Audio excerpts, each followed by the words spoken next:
નમસ્કાર મિત્રો, આપણા હિન્દુ ધર્મ ગ્રંથો અનુસાર તમે આ વૃક્ષ જોઈ રહ્યા છો. આ વૃક્ષનું ઘણું મહાત્મ છે. તો આ વૃક્ષ તમે જોઈ શકો છો. આ વૃક્ષને ફળ એવા આવે છે કે આને પક્ષીઓ ખૂબ જ સંખ્યામાં ખાય છે. તો આ વૃક્ષનો જો તમે હાસો ઉપયોગ કરતા શીખી જાઓ ને આ વૃક્ષના તમે જો અને ઉપાય તમે જો જાણી જાઓ કે આ વૃક્ષ તમને શું શું કામમાં આવે છે, તો ભગવાન શ્રી કૃષ્ણને આ વૃક્ષ ખૂબ જ પ્રિય હતું ને આપણા ધર્મ ગ્રંથોમાં પણ આ વૃક્ષનું ખૂબ જ એવું વર્ણન છે. તો આને પક્ષીઓ ખૂબ જ બહોળી સંખ્યામાં ખાય છે. અને આ વૃક્ષનું નામ શું છે કદાચ તમે તો જાણતા હોય કે ના જાણતા હોય, તો આપણે આ વૃક્ષ વિશે વાત કરી રહ્યા છીએ. તો મિત્રો, હું છું નિલેશ ને આપની સાથે તો આ બ્લોગમાં બન્યા રહીજો ને હું તમને આ વૃક્ષની સાચી જાણકારી આપીશ કે આ વૃક્ષનું શું શું આપણને કામમાં આપે છે ને આપણે આનો શું શું ઉપયોગ કરી શકીએ છીએ. તો મિત્રો, ચેનલ પર નવા હો તો પ્લીઝ ચેનલને જરૂરથી સબસ્ક્રાઈબ કરી લેજો ને વિડીયોને લાઇક કરી દેજો. તો આપણા ધર્મ ગ્રંથોમાં આ વૃક્ષનું ઘણું મહાત્મ હોય છે ને આ વૃક્ષને હિન્દીમાં ગુલેર કહેવાય છે ને આપણા ગુજરાતીમાં આને ઉમરો કહેતા હોઈએ છીએ.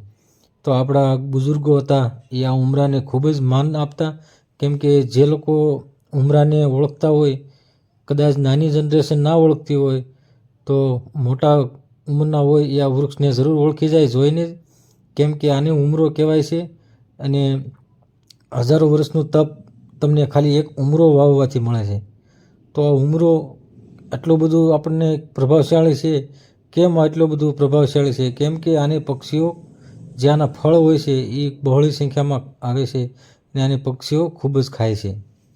તો આ વૃક્ષ, આ ઝાડ, આ સામાન્ય ઝાડ નથી, કેમ કે આને એક ડાયમંડ ઝાડ કહેવામાં પણ આવે છે.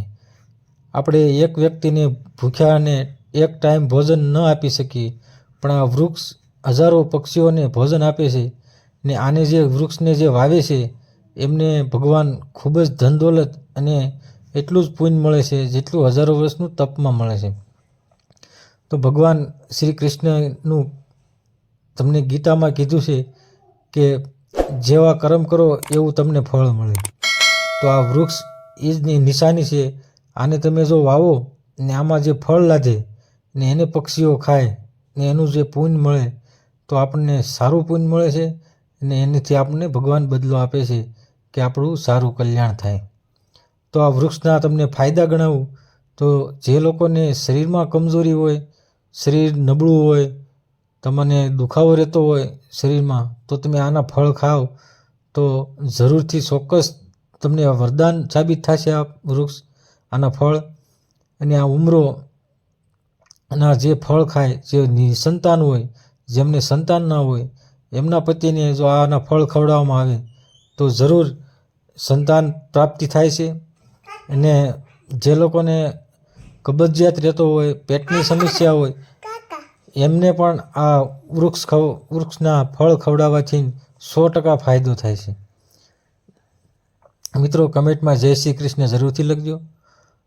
બીજું, જે લોકોને પેટમાં કબજિયાત, પછી જે લોકોને ડાયાબિટીસ રહેતી હોય, એમને પણ આ વૃક્ષના ફળ ખૂબ જ ઉપયોગી થતા હોય છે. ને આના ફળ જે પક્ષીઓ ખાય છે એ પક્ષી ક્યારેય પણ બીમાર પડતા નથી. ને જે લોકોને શરીરમાં કમજોરી રહેતી હોય, શરીર દુબળું પતલું હોય, તો એમને પણ આ ઝાડ ચોક્કસથી ખૂબ જ ઉપયોગી થવાનું છે. જે લોકોને કમજોરી રહેતી હોય, માત્ર 15 દિવસ આમના ફળ ખાઈ જોઈએ તો એમની કમજોરી શરીરમાંથી દૂર થઈ જાય છે. બીજું, આધ્યાત્મિક દ્રષ્ટિએ તમે જુઓ તો આનું જે મૂળ આવે છે, આના જે મૂળિયા હોય છે, જો આના મૂળિયું તમારા જમણા હાથમાં બાંધવામાં આવે તો જે લોકોને ઘરમાં કંકાસ રહેતો હોય, પૈસાની આર્થિક તંગી રહેતી હોય, એને આનું મૂળ હાથના બાંધવાથી, અને જે મૂળ હોય છે એને જમણી સાઈડમાં જમણા હાથ ઉપર આનું મૂળ બાંધી અને પૂંજનમાં મેકવાનું અને પછી હાથમાં બાંધી અને તો 100% જે લોકોને દરિદ્રતા હોય તો એ ચોક્કસથી એને કામ ધંધામાં વૃદ્ધિ થાય છે. કેમ કે આનું જે થડ હોય છે એમાં ભગવાન વાસ કરે છે અને ભગવાનને જે આનું મૂળ હોય છે એમાં એને જે બાંધવાથી જે આપણને ખૂબ જ ઐશ્વર્ય પ્રાપ્ત થાય છે. તો મિત્રો આ વૃક્ષના ઘણા ફાયદા છે ને આનું મૂળ જો તમે થોડુંક મૂળ લઈ ને એમાં 2 તુલસીના પાન લઈ ને 2 લવિંગ એની પોટલી બાંધી અને તમારી તિજોરીમાં પણ રાખી શકો છો. તો તમારી તિજોરીમાં ક્યારેય પૈસાનો ભંડાર ખૂટતો નથી. આવું વર્ણન છે શાસ્ત્રોમાં. તો મિત્રો તમને આ જાણકારી કેવી લાગી? આ ઉમરાનું ઝાડ છે. તમે આ ઉમરાનું ઝાડ જો વાવો તો તમને ચોક્કસથી તમારા જીવનમાં પરિવર્તન આવશે. કેમ કે જેટલું તમે ભૂખ્યાને અન્ન આપો એટલું પક્ષીઓને આ ફળ આપે તો એનું જે પૂન મળે એ તમને ચોક્કસથી એનું પૂન તમામ પૂન તમને મળશે. આનું પૂન મેળવવા માટે લોકો ઉમરા વાવે છે. તમારા ગઢિયાઓ ને તમારી પાસે જાણી લેવું કે આ ઉમરાનું વૃક્ષ વાવવાથી શું શું આપણને ફાયદા થતા હોય છે. કેમ કે એક ઉમરો એ એક સદાવ્રત જેટલું કામ કરે છે. ઉમરાને જે અંદર બહોળી સંખ્યામાં ફળો આવે છે ને ખૂબ જ આને ઉપયોગી માનવામાં આવે છે. કેમ કે આની અંદર જે ફળ આવે છે એને વૃક્ષને જે ફળ તમે અંજીર જેવા ફળ જોઈ રહ્યા છો આ ફળને જે પક્ષીઓ ખાય છે ને એમનું પેટ ભરે છે.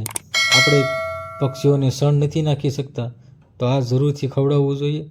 કેમ કે પક્ષીઓને ભૂખ લાગે છે, જેમ મનુષ્યને ભૂખ લાગે એમ પક્ષીઓને પણ ભૂખ લાગે છે. તો એમને આ ઉમરાનું ઝાડ એક વરદાન સાબિત થાય છે.